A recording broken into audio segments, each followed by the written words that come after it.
nuestra Biblia en Isaías 43, versículo 7. Isaías 43, verso 7. Cuando lo tengas, me dices un fuerte amén. Amén.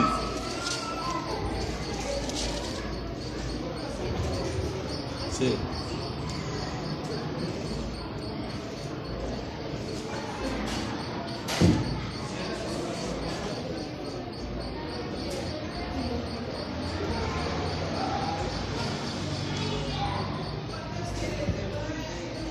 ¿Me acompañas con tu vista?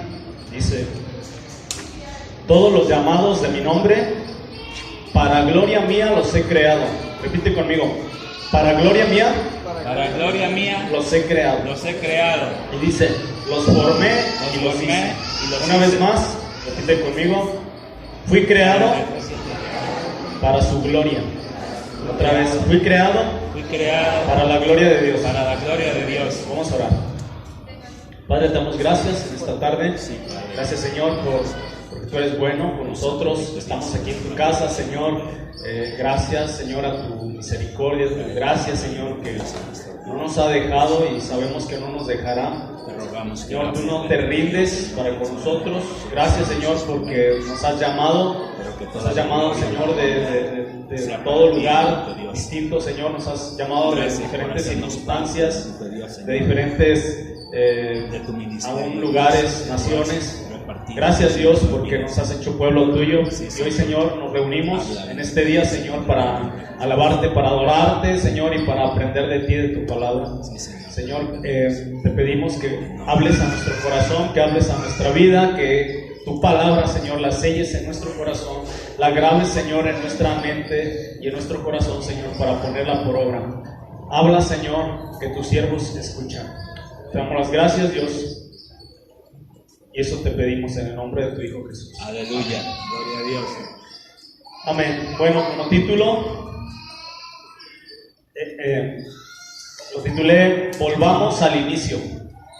Y bueno, el tema que vamos a desarrollar es la verdadera adoración que Dios busca. Hace unos minutos estábamos en el tiempo que le llamamos el tiempo de la alabanza y la adoración, y posteriormente el pastor pues nos hizo una invitación, ¿verdad?, para adorar a Dios, para acercarnos al Señor y para no cortar con lo que habíamos comenzado, ¿no? Yo creo que ese sentir pues fue de parte de Dios, mi pastor, y algo de lo que yo creo, mucho de lo que vamos a hablar el día de hoy tiene que ver con lo que acaba de pasar. Vamos a explicar cosas que pasan que a veces no entendemos, cosas que quisiéramos hacer o cosas que nos frustran quizás en algunas ocasiones y que no sabemos cómo, no sabemos qué hacer ni para dónde hacernos. Entonces, nuevamente lo repito, el tema que vamos a desarrollar es la verdadera adoración que Dios busca. Acabamos de leer en el versículo 4 de Isaías 43 que, hablando el Señor, dice que 43:7 dice: todos los llamados de mi nombre, para gloria mía los he creado. ¿Cuántos han sido llamados por su nombre? Amén. Amén. Los que han sido llamados por su nombre, que se identifican como que han sido llamados por el Señor, dice que hemos sido creados para gloria suya, creados para su gloria. Te voy a invitar a que vayas al Evangelio de Juan, capítulo 4. Es inevitable no ir a ese capítulo si vamos a hablar de adoración, de la verdadera adoración que Dios busca. Y las demás citas que vaya a estar leyendo, requiero de tu atención. Yo te las voy a leer para que no te salgas del capítulo 4 de Juan. También voy a pedir al grupo de alabanza que esté atento, porque luego nos distraemos un poquito y se requiere de su bendecido servicio. Y bueno, en unos momentos pues vamos a hablarle a la banda, al grupo de alabanza. Entonces necesito que estén atentos. Vamos a leer los primeros versículos. Juan 4 dice, versículo 1: Cuando pues el Señor entendió que los fariseos habían oído decir, Jesús hace y bautiza más discípulos que Juan, aunque Jesús no bautizaba sino sus discípulos, salió de Judea y se fue otra vez a Galilea, y le era necesario pasar por Samaria. Vino pues a una ciudad de Samaria llamada Sicar, junto a la heredad que Jacob dio a su hijo José. Y estaba allí el pozo de Jacob. Entonces Jesús, cansado del camino, se sentó así junto al pozo. Era como la hora sexta. Vino una mujer de Samaria a sacar agua, y Jesús le dijo, dame de beber. Pues sus discípulos habían ido a la ciudad a comprar de comer. La mujer samaritana le dijo, ¿cómo tú, siendo judío, me pides a mí de beber, que soy mujer samaritana? Porque judíos y samaritanos no se tratan entre sí. De manera rápida te explico el contexto. Jesús iba de Judea a Galilea. La costumbre del pueblo judío era sacarle la vuelta para hacer ese traslado de la parte sur, que donde estaba Judea, a Galilea, que era la parte norte, se encontraba Samaria. Los judíos no acostumbraban a pasar por Samaria. Te platico así rápido, esa ciudad que es de Samaria. Mira, Samaria estaba sentada sobre un monte y estaba rodeada de valles fértiles. En sus principios llegó a ser la capital del reino de Israel. Después, Samaria era el centro administrativo de las potencias extranjeras, es decir, que cada reino que venía y conquistaba al pueblo judío o al pueblo de Israel, tomaba como Samaria, esta ciudad, como un centro administrativo. Les parecía bastante atractiva la ciudad. Estaba sobre un monte y rodeada de valles fértiles. Era atractiva y estaba ubicada de una manera estratégica. Estaba en el centro de la nación de Israel. Muchas naciones extranjeras lo tomaron como ese centro administrativo: los caldeos, los persas, los macedonios, los asirios, los ptolomeos, los seleucidas y los romanos. Los descubrimientos arqueológicos de esta ciudad revelan que fue planeada y construida con un estilo digno de un rey fuerte e influyente. Era lo que reflejaba esta ciudad. Muchos reyes construyeron, muchos reyes les llamó la atención esta ciudad, pero el que vio esta ciudad en su apogeo, en todo su esplendor, en toda su prosperidad, fue Acab, el rey Acab. La casa de este rey la construyeron en el punto más alto, y junto a él edificó un altar para su esposa Jezabel. Este templo estaba dedicado a Baal. Y cuando tú investigas y ves sobre las ruinas de esta ciudad, se encuentran bastantes piezas de marfil, bastantes restos de marfil. Es decir, que estaba este templo y la casa del rey estaba construida con muchos lujos. Esta ciudad obviamente no duró eterna, no duró para siempre su prosperidad. 107 años antes de Cristo fue tomada y destruida por los macabeos. Se acabó su esplendor. Y en el año 63 antes de Cristo, Herodes el Grande ordena reconstruirla. Otra vez, en el 63 antes de Cristo, Herodes el Grande ordena reconstruirla y construye un imponente templo, una plaza y un estadio grande. Esta ciudad es la que, y con estas condiciones, es que la encuentra nuestro Señor Jesús, con un templo imponente, con una gran plaza y un estadio casi, recién estrenado. Y hasta el día de hoy, cuando nosotros vamos a esta ciudad o vamos a esa región, vemos las ruinas de esa ciudad. Fue lo que construyeron los romanos. Ok, ¿quiénes eran los samaritanos? Menciono esto por la mujer que nuestro Señor encontró. ¿Quién eran estos samaritanos? Los samaritanos eran una raza mixta que resultó de la fusión del remanente israelita con los gentiles. Los asirios llevan cautivo al pueblo judío y se mezclan, se comienzan a casar. y comienzan no solamente a unirse en yugo desigual o a unirse gentiles con judíos, sino que se mezclan las tradiciones. Es por eso que el pueblo judío le causaba, es la palabra repulsión, le causaba indiferencia cualquier persona que se dijera ser samaritano, al grado de no querer pisar Samaria, de no querer pisar la tierra, aunque sabían en que sus antepasados o en la historia ellos habían formado parte de su pueblo. Y ellos dicen, no, porque se mezclaron, son pueblo impuro, son pueblos con tradiciones paganas, tradiciones cananeas, con creencias judías. Tú hablabas con un samaritano y te hablaba de la Torá, te hablaba de la ley y sabía perfectamente la ley, pero al mismo tiempo ellos practicaban tradiciones paganas, mayormente la de los cananeos. Entonces no era costumbre, y Jesús decide pasar por Samaria, decide, de entre tantas actividades que nuestro Señor tenía, una vez más rompe con la tradición, una vez más va en contra de la religiosidad, va en contra de lo que el hombre espera que sea el que se decía ser un Mesías, el que se decía ser el Mesías, el Salvador del mundo. Una vez más va entre lo sucio, entre lo inmundo, entre los gentiles, y decide pasar. Dice el versículo que le era necesario, le era una necesidad pasar por Samaria. Leímos que se encuentra con una mujer cerca de un pozo, del pozo de Jacob, y le dice, dame de beber. La mujer samaritana se extraña y le dice, ¿cómo tú siendo judío me pides a mí agua siendo yo samaritana? Acuérdate que nosotros no nos llevamos, acuérdate que ustedes con nosotros no conviven en lo más mínimo. Ok, ese es el contexto histórico.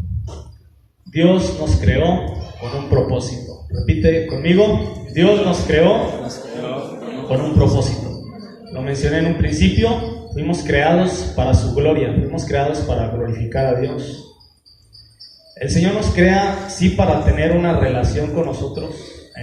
Desde el origen, sabemos que el Señor decidió, lo planeó, lo soñó, lo hizo realidad, el crearnos. Y fue con un propósito, y sí, fue para tener una relación, para estar en comunión con Él. Pero más que solamente tener una relación como tú y yo la podríamos tener, Dios nos crea con una necesidad mayor, más que solamente tener una relación, y esta necesidad es el contemplar, el querer contemplar a nuestro Creador, el querer disfrutar de su presencia, el querer la felicidad plena. Esta necesidad, esta capacidad que teníamos de disfrutar de Dios se pierde por causa del pecado. Entonces dejamos de disfrutar a Dios como deberíamos, o sabemos que deberíamos de disfrutarlo. Ya no sabemos lo que es verdadero gozo, ya no sabemos lo que es un placer verdadero, una verdadera felicidad.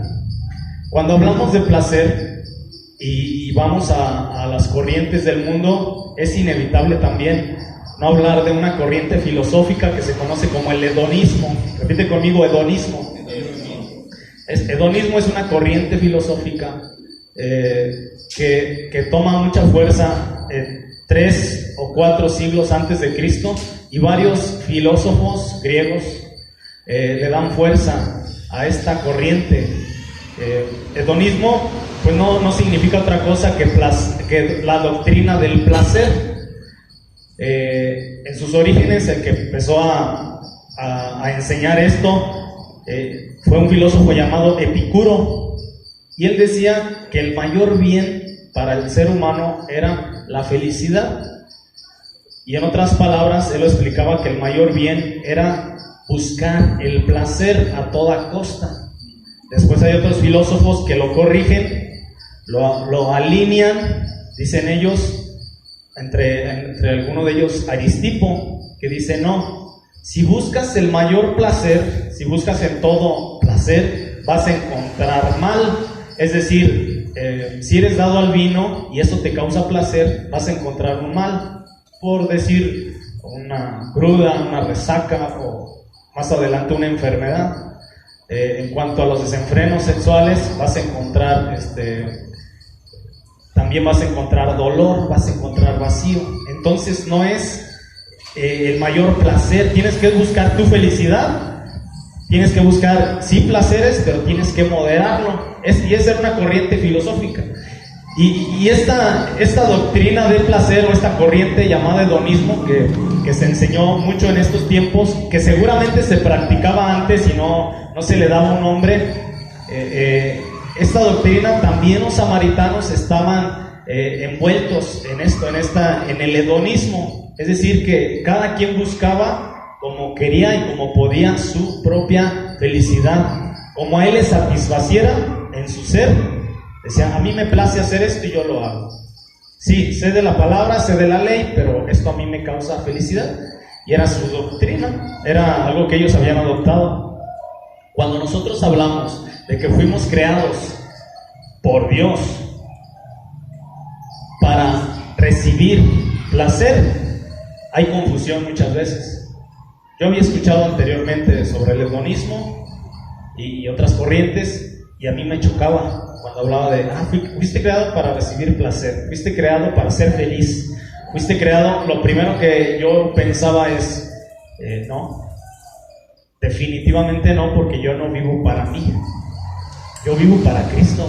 O no, yo no vivo para mi placer, yo de hecho lucho contra los placeres de la carne, lucho contra el mundo, contra los placeres del mundo, y contra mi mentalidad religiosa. Me hacía un shock, no me hacía ese clic, ¿sabes? Pero pues es sencillo, sin revolvernos, sin hacernos bolas. Sabes que la verdadera felicidad, yo sé que tú lo sabes, la verdadera felicidad se encuentra única y exclusivamente en Dios. Es decir, que Dios nos hace con un hueco enorme, infinito, con un vacío. La palabra de Dios dice abismo, dice un abismo llama a otro abismo. Nosotros fuimos creados con un abismo, con un hueco de un tamaño infinito que solamente un ser infinito e inconmovible lo puede llenar. ¿Quién es ese si no es Dios? Fuimos hechos para tener placer, para querer ser felices. No hay persona en la tierra que no quiera ser feliz. Yo sé que aquí y yo sé que afuera, yo sé que en cualquier nación, inclusive hablar de la gente que está deprimida y que se ha suicidado, sé que aún ellos tenían ese deseo de ser felices. ¿Por qué? Porque su decisión misma lo evidencia. Ellos no eran felices, ellos buscaban la felicidad, no la encontraban en una persona, no la encontraban en la realización de su sueño. Vieron frustrados sueños, vieron frustradas ciertas relaciones y dijeron, yo no puedo ser feliz sin esta persona, yo no puedo ser feliz sin cumplir esto, sin vivir en tal ciudad, sin vivir de esta manera económicamente, yo no puedo ser feliz así, yo no puedo ser feliz viviendo endeudado, y deciden quitarse la vida y evaden su infelicidad de esta manera. Es decir, que todos tú y yo somos creados con esta necesidad de ser plenamente felices. Y hoy tú lo sabes, que solamente en Jesús, solamente en Dios encontramos plenamente nuestra felicidad. Solamente en Jesús encontramos única y exclusivamente esa felicidad. Dios el Padre ha puesto un puente entre la humanidad y Él. Sabemos que el pecado nos separaba, y hoy en Cristo nosotros tenemos promesas grandes, promesas de parte de nuestro Señor. Sabemos que nuestro Dios es fiel a su palabra y sabemos que Él la cumplirá. Entonces, con esas promesas de que hoy gozamos de vida eterna a partir de ahora, y saber que pronto estaremos con nuestro Señor, y que los dolores en esta tierra serán pasajeros, el simple hecho de saber que hoy gozas de salvación y de vida eterna debería de llenarte de gozo y debería de llenarte de felicidad. Tu rostro debería reflejar gozo y debería reflejar felicidad. Seguimos leyendo en Juan 4. Vamos al versículo 7. Vino una mujer de Samaria a sacar agua y Jesús le dijo, dame de beber. pues sus discípulos habían ido a la ciudad a comprar de comer. La mujer samaritana le dijo: ¿cómo tú, siendo judío, me pides a mí de beber, que soy mujer samaritana? Porque judíos y samaritanos no se tratan entre sí. Versículo 10.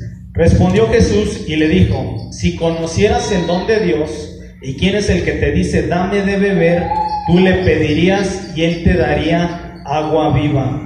La mujer le dijo: Señor, no tienes con qué sacarla y el pozo es hondo. ¿De dónde pues tienes el agua viva? ¿Acaso eres tú mayor que nuestro padre Jacob, que nos dio de este pozo, del cual bebieron él, sus hijos y sus ganados? Respondió Jesús y le dijo: cualquiera que bebiera de esta agua volverá a tener sed, mas el que bebiere del agua que yo le daré no tendrá sed jamás, sino que el agua que yo le daré será en él una fuente de agua que salte para vida eterna. La mujer le dijo: Señor, dame esa agua para que no tenga yo sed, ni venga aquí a sacarla.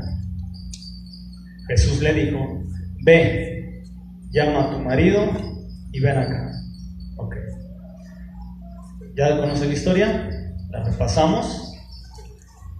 Jesús le dice: dame agua. Y dice: no nos llevamos. Bueno, haz a un lado eso. Mira, si tú supieras quién está contigo, si tú supieras quién soy, me pedirías de un agua, de esa agua que si tú bebes no volverás a tener sed. Y ella no entiende, le dice: pues dame de esa agua. Porque ella está pensando aún en un agua física. Jesús le vuelve a decir: mira, el que beba de esta agua va a volver a tener sed. Mira, tú has bebido muchas ocasiones de esta agua y has tenido sed. Pero el agua que yo te doy, el agua que yo te puedo dar, provocará en ti, dice, una fuente de agua que salte para vida eterna. Y ella sigue diciendo: Señor, pues dame de esa agua. Y ella no entiende, ella piensa que es un agua física. Ella no entiende nada, como cuando tú evangelizas y comienzas a hablar una parábola de la palabra de Dios. O comienzas a decirle: mira, Jesús dice en Juan 14:6 que Él es el camino, Él es la verdad y Él es la vida. Entonces tú lo dices tan convencido y tú dices: está claro, Jesús es el camino, no hay dos caminos, no hay tres caminos. Ese dicho de que todos los caminos llevan a Roma no es cierto. No todos los caminos llevan a Dios, no todos los caminos llevan a Roma. No es verdad, solamente Jesús. Y tú estás bien apasionado predicando y solamente Jesús es la verdad. No hay doble verdad. No hay verdad A, verdad B, solamente Jesús es la verdad. La palabra dice que la verdad nos hará libres, es decir, que Jesús te puede hacer libre. Jesús es el único camino y Jesús es la vida, y se lo dices de mil maneras y la gente te dice: sí, pues es que yo también busco de Dios. Y tú dices: ¿cómo le explico que Jesús es el camino, que Jesús es la verdad y que Jesús es la vida? Y quizás le enseñas otro versículo y le dices: mira, el ladrón no viene sino para hurtar, matar y destruir. Pon atención en tu vida y mira, el ladrón es el diablo. Ha buscado robarte la paz, ha buscado robarte tu felicidad, ha buscado robarte aún las bendiciones del Señor, y te quiere destruir y te va a destruir y no te va a dejar, no te va a soltar hasta destruirte, porque ese es su propósito. Pero dice el Señor que Él ha venido para darnos vida, y vida en abundancia, una vida incomparable. Sí, yo también en la noche le pido al Señor que pues cuida a mis hijos y en la palabra, bueno, eso es antibíblico, porque a veces nosotros le decimos: sí, ora a Dios. ¿Qué crees? Que la barrera del pecado es precisamente eso, es una barrera. Y tenemos que rogar a Dios que quite esas vendas, que quebrante esos muros, porque ellos están muertos espiritualmente. Tú estás hablando, ciertamente estás hablando vida, pero ellos están muertos, un muerto no puede escuchar. Entonces, nuestro clamor, nuestra oración es: Señor, dale vida, abre sus oídos, abre sus sentidos para que puedan oír tu palabra. Y el mismo caso era el de la mujer samaritana. Con tanta mezcla, a pesar de conocer un poco de la palabra de Dios o mucho de la palabra de Dios, sus prácticas, sus tradiciones, sus creencias, sus ideologías, su cultura no le permitía. Y no era otra cosa más que muerte espiritual, más que había vendas. y no entiende lo que el Señor le está diciendo.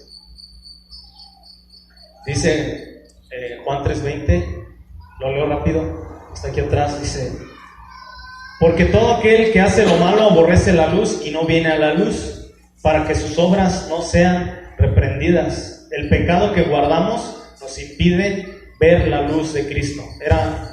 Es la realidad del mundo y era la realidad de esta mujer. Todo aquel que hace lo malo aborrece la luz y no viene a la luz, no puede ver la luz. Seguimos leyendo en el versículo 16 de Juan 4. Jesús confronta a esta mujer con su pecado. Dice, la mujer, 16 dice: Jesús le dijo: ven, llama a tu marido y ven acá. Respondió la mujer y dijo: no tengo marido. Jesús le dijo: bien has dicho, no tengo marido, porque 5 maridos has tenido y el que ahora tienes no es tu marido. Esto has dicho con verdad. Le dijo la mujer: Señor, me parece que tú eres profeta. Ok. Jesús la confronta. Él sabe que tiene que confrontarla con su realidad, con su pecado. Y le dice: ve, háblale a tu marido. Y ella habla con la verdad: no tengo marido. Ah, es verdad. Has tenido 5 y el actual no es tu marido. Esto no es otra cosa más que lo que venimos mencionando. Tenemos un hueco tamaño Dios, pero buscamos, el ser humano se empeña en llenarlo. Es natural porque fue creado por Dios así. Es natural que busque su felicidad, que busque llenar ese vacío, que busque llenar esa soledad, pero lo hace con placeres temporales, lo hace con placeres del mundo, lo hace con una persona, no le llena a esa persona, no cumple sus requisitos. Obviamente nunca alguna persona lo va a cumplir y no cumple, y por alguna razón ella es abandonada. Este hombre la deja por alguna razón, no sé si ella en cuanto a su conducta, en cuanto a algún defecto, pero seguramente si era el querer encontrar esa satisfacción, esa felicidad, no lo iba a lograr. Y viene otro hombre, y viene otro hombre, y viene otro hombre, y así se pudo haber pasado seguramente toda su vida y haber muerto con el 10º, con el 20º, con 20, con 30, con 50, no sé. Quizás no se iba a dar por vencida, o quizás ella decía: este es el último, y si no, ya me quedo sola. Pero es el error del ser humano, el buscar en las drogas, el buscar en el alcohol, el buscar en una persona, el buscar inclusive en la religión, llenar ese vacío, el buscar encontrar ese complemento. No lo vas a encontrar en ningún lado, no lo voy a encontrar yo, nadie lo va a encontrar en ningún lado si no es en Dios. Y el Señor la confronta con su realidad, y pues bueno, pasa lo que siempre pasa. Aquí sucedió, dice que siempre que el Señor nos confronta, siempre que alguien nos confronta con nuestro pecado, nos sale nuestro yo teólogo o nuestro yo científico. Eso es lo que vas a ver. Amonesta a un hermano y te dice: mira, hermano, pues es que el Señor es bueno y el Señor es misericordioso, y sí es cierto, ¿no? A veces antes de decir: tienes razón, tengo que pedirle perdón al Señor, y si te ofendí, perdóname, hermano, tienes razón. Lo que estás haciendo, el confrontarme, es bíblico.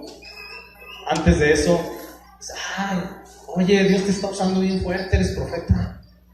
Y comienza a salir tu yo teólogo, ¿no? Como que sacas tus credenciales. Y dices, bueno, la gente afuera dice: bueno, pues no todos. Dice la Biblia que no hay ninguno bueno. Entonces yo voy a pecar, yo voy a fallar. ¿Qué quieres? Tú no eres perfecto. Y no es que tú esperes en ellos obras buenas, es que tú le estás predicando a Cristo, tú lo quieres llevar al arrepentimiento, y sabes que en Cristo Él puede ser una nueva criatura.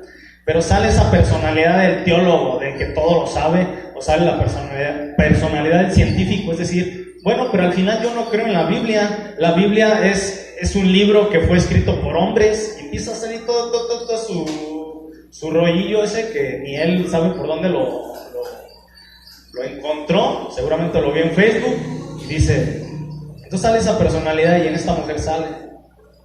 Dice, oye, tú eres profeta, he leído de ti en la palabra de Dios, y no contesta, no da una respuesta respecto a su pecado. Versículo 21 dice, Jesús le dijo, versículo 20, nuestros padres adoraron en este monte, y vosotros decís que en Jerusalén es el lugar donde se debe de adorar. Jesús le dijo, mujer, créeme que la hora viene cuando ni en este monte ni en Jerusalén adoraréis al Padre. Vosotros adoráis lo que no sabéis, nosotros adoramos lo que sabemos, porque la salvación viene de los judíos. Mas la hora viene y ahora es cuando los verdaderos adoradores adorarán al Padre en espíritu y en verdad. Repite conmigo, en espíritu y en verdad. Porque también el Padre tales adoradores buscan que le adoren. Le voy a pedir a los chavos de la alabanza que tomen su lugar acá en el altar. Le dice esta mujer,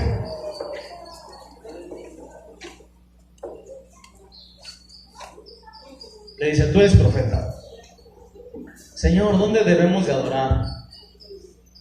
Señor, ¿es en este monte o es en Jerusalén? Dime más de la palabra. Como cuando pues buscan darte por tu lado, ¿no? Ay, ¿dónde se reúnen? Y como que, ¿cuáles alabanzas? De esas alabanzas yo también escucho. Parece sí. Pero el Señor muestra una verdad poderosa que no es dónde, sino aquí el asunto es cómo y a quién. Y Él dice que el Padre busca verdaderos adoradores, es decir, que hay falsos adoradores. Dice que esos adoradores ya llegó su tiempo y que ellos adorarán al Padre en espíritu y en verdad. En espíritu se refiere al cómo y en verdad se refiere a quién. Cuando hablamos de adoración en espíritu, estamos hablando de nuestras emociones, estamos hablando de nuestra voluntad, estamos hablando de nuestros afectos, del corazón.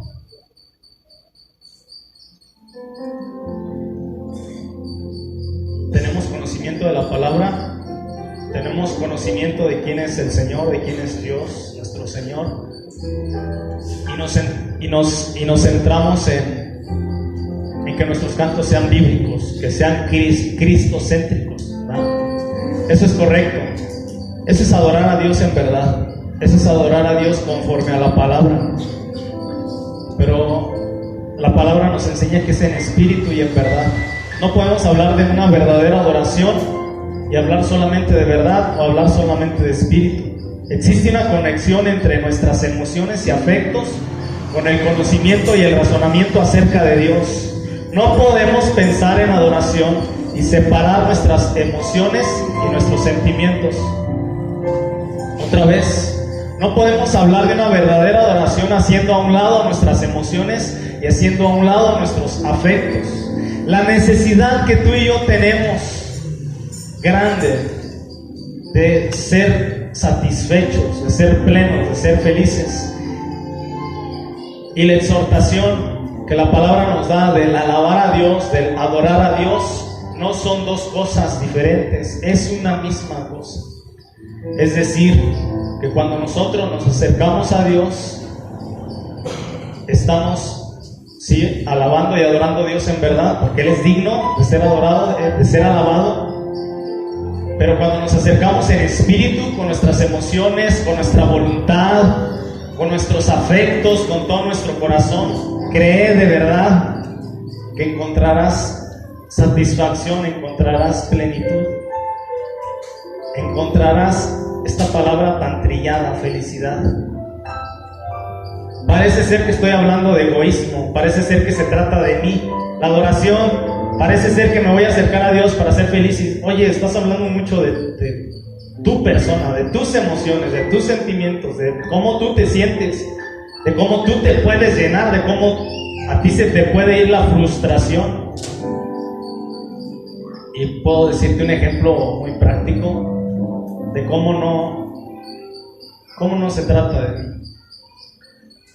Al Señor le complace, a Él le causa placer saber que el yo querer estar con Él me llena. Es como que llego con mi esposa, con un ramo enorme, bonito, caro, de rosas, y se lo doy. Mi amor, dice que ya se las debo, ya me hizo la señal, ya me las debes. Ok, está bien. Y me dice, no te hubieras molestado, mi vida. Y yo le digo, bueno, pues es mi deber, soy tu esposo, ¿no? Pues te las tengo que dar. ¿Qué acabo de hacer? Ya lo arruiné, ¿cierto?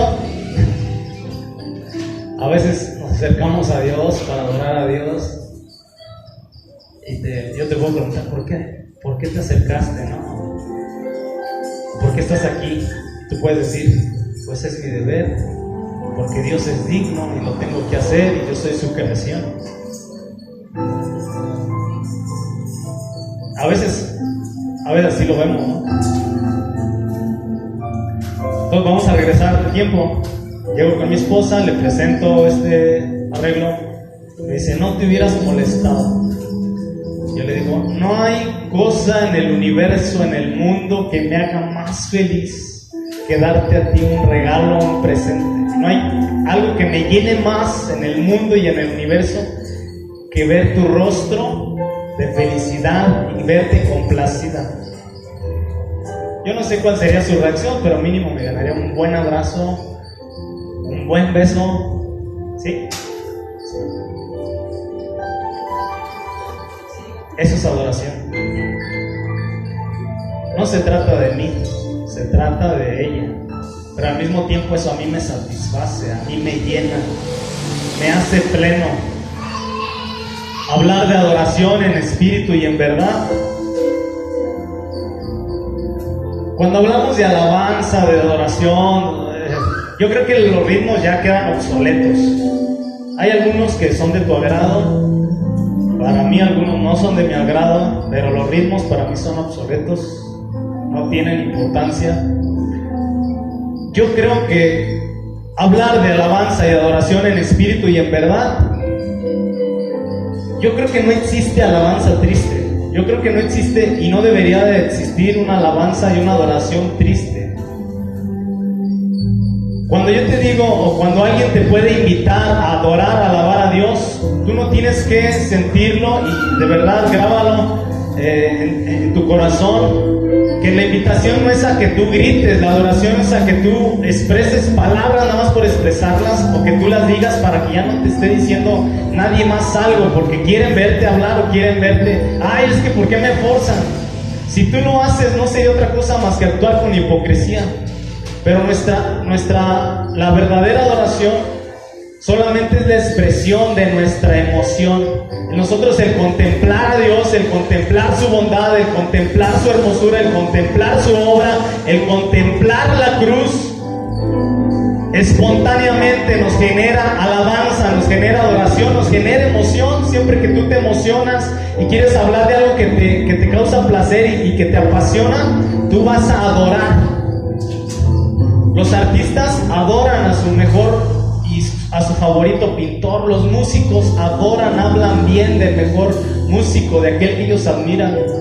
Es decir, que la adoración es algo espontáneo, algo natural, algo que no se forza, algo que se da. El adorador es adorador. Yo no te voy a hacer adorador. Tú no me vas a hacer a mí adorador. Un verdadero adorador no se forma. Yo no te voy a hacer. Nadie te va a hacer. El que es adorador, ahí está. La adoración no es un deber, es nuestro placer expresado.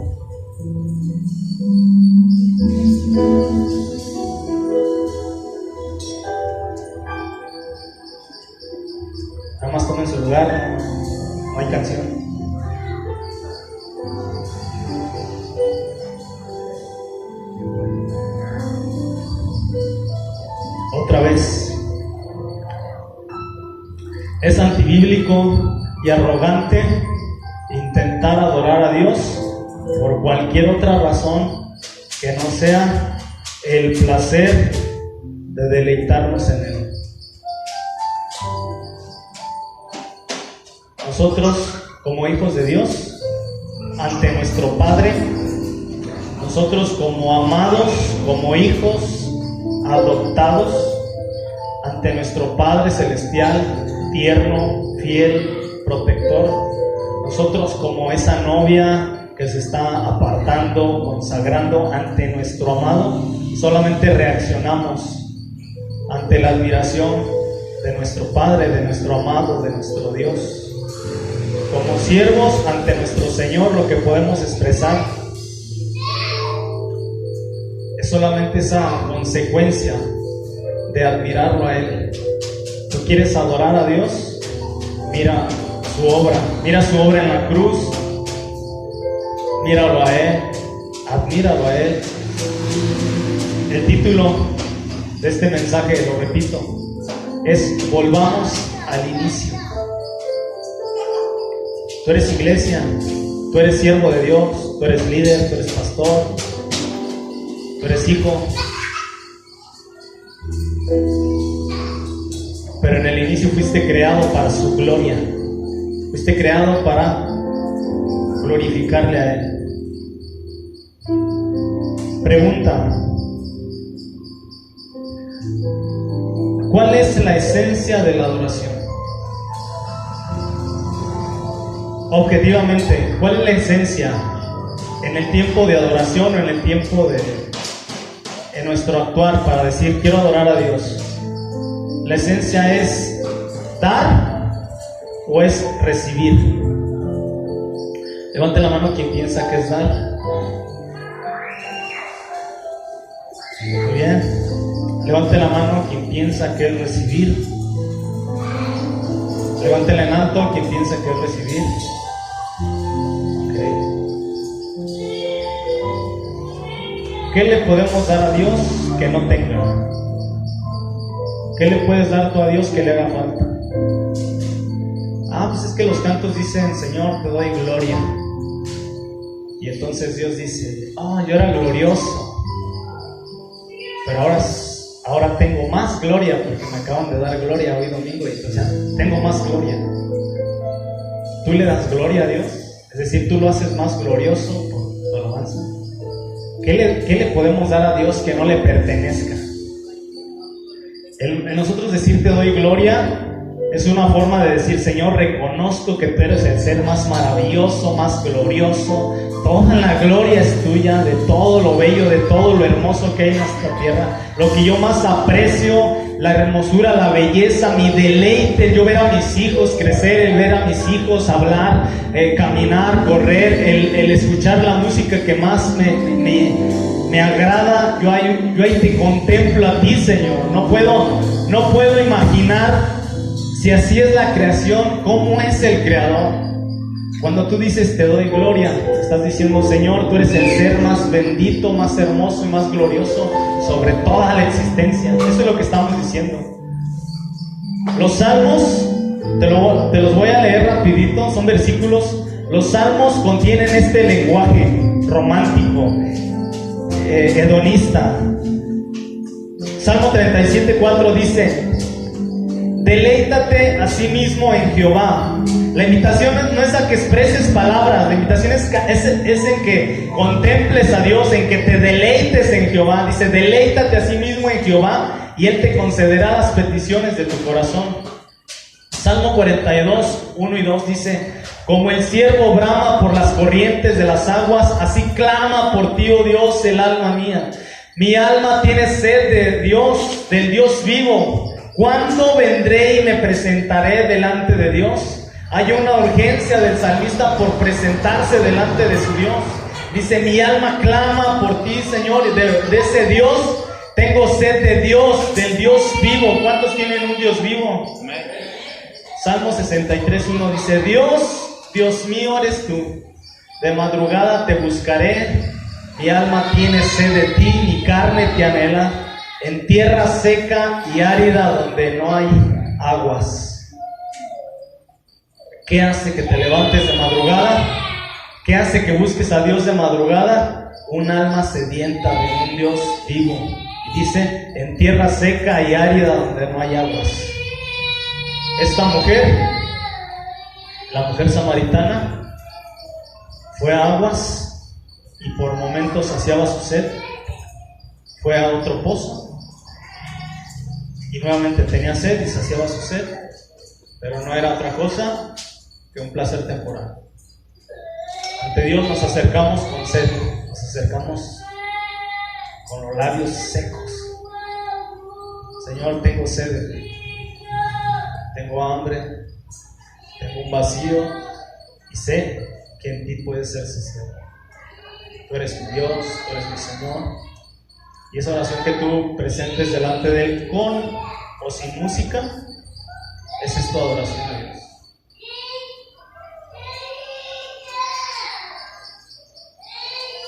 Salmo 36:8 dice: los hombres serán completamente saciados de la grosura de tu casa, y tú los abrevarás del torrente de tus delicias. Salmo 43:4 dice: entraré al altar de Dios, al Dios de mi alegría y de mi gozo, y te alabaré con arpa, oh Dios mío.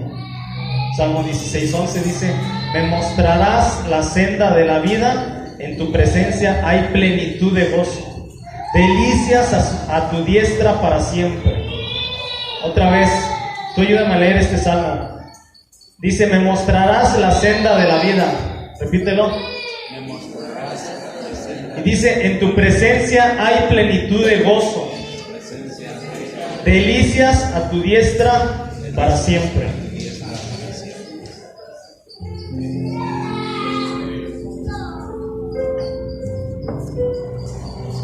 Dice que Jesús, ¿alguien lo tiene ahí?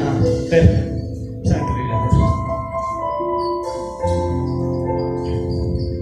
No, Juan. ¿Cómo se llama el mensaje? Dice: volvamos al inicio.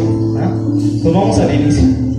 Dice: cuando pues el Señor entendió que los fariseos habían oído decir: Jesús hace y bautiza más discípulos que Juan, aunque Jesús no bautizaba sino sus discípulos, salió de Judea y se fue otra vez a Galilea, y le era necesario pasar por Samaria. Repite conmigo: le era necesario pasar por Samaria. Le era necesario pasar por lo despreciado. Vino pues a una ciudad de Samaria llamada Sicar, junto a la heredad que Jacob dio a su hijo José, y estaba allí el pozo de Jacob. Entonces Jesús, cansado del camino, se sentó así junto al pozo. Bueno, quiero hacer nada más como una figura. Quizás alguno dijo: ese Robert, qué irreverente, ya se sentó en el altar. No, dice que Jesús estaba cansado del camino y se sentó junto al pozo. Frente a ese pozo que los hombres buscaban saciar su sed. Hay un pozo al que tú y yo vamos. Aunque somos hijos de Dios, somos cristianos. Y somos cristianos. A veces viene frustración, dolor, vienen circunstancias difíciles, y nuestra falta de fe,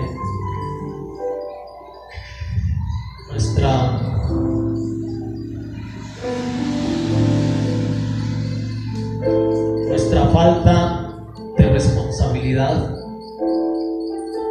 al no ir a las Escrituras, al no ir a esas corrientes de agua que sacian nuestra sed, que es la palabra de Dios, vamos a un pozo temporal, vamos a querer saciar y tomamos de un agua, no sé qué es,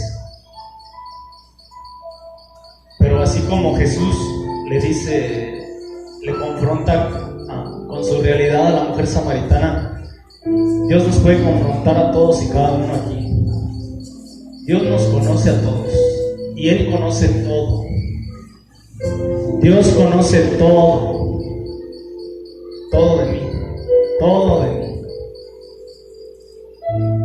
Hay personas que tienen el don de discernimiento de espíritus, hay personas que tienen el don de palabra de ciencia, de profecía. Dios les puede revelar una parte de tu vida, pero no les va a revelar todo. Pero Él sí conoce todo. Él sabe qué haces cuando tú tienes conflicto con una persona. Él sabe cuando no vamos en oración, cuando no vamos en ayuno, cuando no somos responsables y vamos a la palabra. Él sabe qué hacemos en la oscuridad. Él sabe qué hacemos en una computadora. Él sabe qué hacemos en el celular. Él sabe qué hacemos cuando estamos solos y nos encerramos. Él sabe cuál es ese pozo. Él conoce ese pozo. Y dice que a Él es necesario ir a Samaria. Yo creo que hoy el Señor sintió la necesidad desde que entramos. Él dijo al Señor, me es necesario presentarme de una forma más real. Ellos me conocen, pero yo me voy a presentar de una forma más real. Y ese Jesús, ese Dios que encarnó, en su carne dice la palabra que Él se había cansado y se sentó. Pero hoy nuestro Señor, nuestro Salvador está a la diestra del Padre. Hoy no se cansa. Y algunos sentimos, y algunos no sé con qué base, no hay base bíblica, creemos que Dios ya se cansó. Creemos que Jesús ya se cansó, pero Jesús no se ha cansado. Y Jesús viene una vez más a un ladito de ese pozo y se sienta y dice, ¿qué agua estás tomando? Dame de beber. Y nos dice, si tú conocieras, si tú supieras lo que yo te puedo dar, dejarías de tomar de lo que estás tomando. Si tú de verdad te acercaras, si tú te dejaras de conformar, creo que es el problema mayor. El problema mayor no es el pecado. Porque hoy en Cristo el pecado ha sido vencido. Tú como hijo de Dios eres más que vencedor. El problema para el hijo de Dios, el mayor problema es el conformismo. Nos conformamos con jugar con lodo, con hacer castillitos de arena, cuando tenemos enormes promesas, enormes bendiciones, tenemos un manjar, tenemos un banquete en Dios. Y podemos ser saciados en Cristo, en Dios, cada vez que vengamos a Él. Y en nuestra adoración no tendría que ver esa frustración que a veces viene a nosotros. Es que no sé cómo orar, es que no sé cómo adorar, es que no sé cómo cantar, es que no sé qué decir. Porque estás pensando que se trata de una rutina o de una liturgia, cuando en realidad se trata solamente de dejar tu pozo y venir al agua que va a saciar tu sed. Y esa agua de la cual no tendrás sed jamás. El Hijo de Dios que vive convencido de esas promesas es alguien que vive con gozo, con alegría, que danza, que canta, que adora, que se entrega, que se quebranta. Al que no le importa lo que diga el que está a su lado, que no le importa lo que diga el mundo. El que solamente expresa lo que hay en su corazón, lo que hay en su interior. Porque su Señor, su Dios, no le inspira otra cosa más que adorar, dar gracias, adorar. Él ve su condición de necesidad, ve su condición de miseria y dice, Señor, tú eres Dios, tú eres grande, tú eres poderoso, tú eres mi respuesta. Y esa adoración genuina delante de Dios. El Padre en sus hijos se complace. En la palabra de Dios aparece cuando Jesús se está bautizando, se oye una voz en el cielo que le dice, sabemos que es el Padre, dice, este es mi Hijo, al cual yo conozco, y en Él me complazco. Él me causa placer, este es mi Hijo. Y hoy en Cristo, sabes que el Padre no te ve a ti, sabes que cuando tú has creído en Jesús, cuando tú aceptas el sacrificio de Jesús, tú eres llamado justo por la obra y el sacrificio de Jesús. Es decir, que tú eres agradable al Padre porque Él ve a Jesús. te ve a ti, ve a Jesús primero. Y Él se complace en ti. El hombre puede ver mil cosas. El hombre puede ver a alguien importante en ti. Pues dirá, Él es importante. Él debe de ser VIP. A Él páselo adelante. Pero solamente Dios te conoce. Y aún Dios conociendo todo, otra vez Dios conociendo todo de ti, de mí, como hijos, Él dice, este es mi hijo, yo le amo. Esta es mi hija, en ella me complazco. Esta es mi hija, yo la amo. Este es mi hijo y yo lo amo. Yo me complazco en él. No necesito verte sirviendo, yo te amo. Tú eres mi hija, tú eres mi hija, tú eres mi hija, tú eres mi hijo. No hay nada que me complazca más que tú te acerques y te sientes junto a mí y conversemos. ¿Quieres arrepentirte? ¿Quieres confesar tu pecado? ¿Quieres quedarte en silencio? ¿No sabes qué decir? No importa. Esta es mi hija, yo la amo. Este es mi hijo. Este es mi hijo, el cual dice, no vengas para acá. Yo he decidido venir para acá, dice Jesús. Lo que el hombre rechaza, en lo que el hombre no ve solución, lo que el hombre no ve esperanza, Jesús dice, hoy me es necesario venir y te daré de mi agua, te daré agua que me llene. Hay bendiciones, sí, hay muchas bendiciones que podemos buscar en Dios, pero dice la palabra del Señor que nos deleitemos en Él y Él concederá las peticiones de nuestro corazón. Es decir, que el Señor se encarga de todo lo demás. Ponte de pie.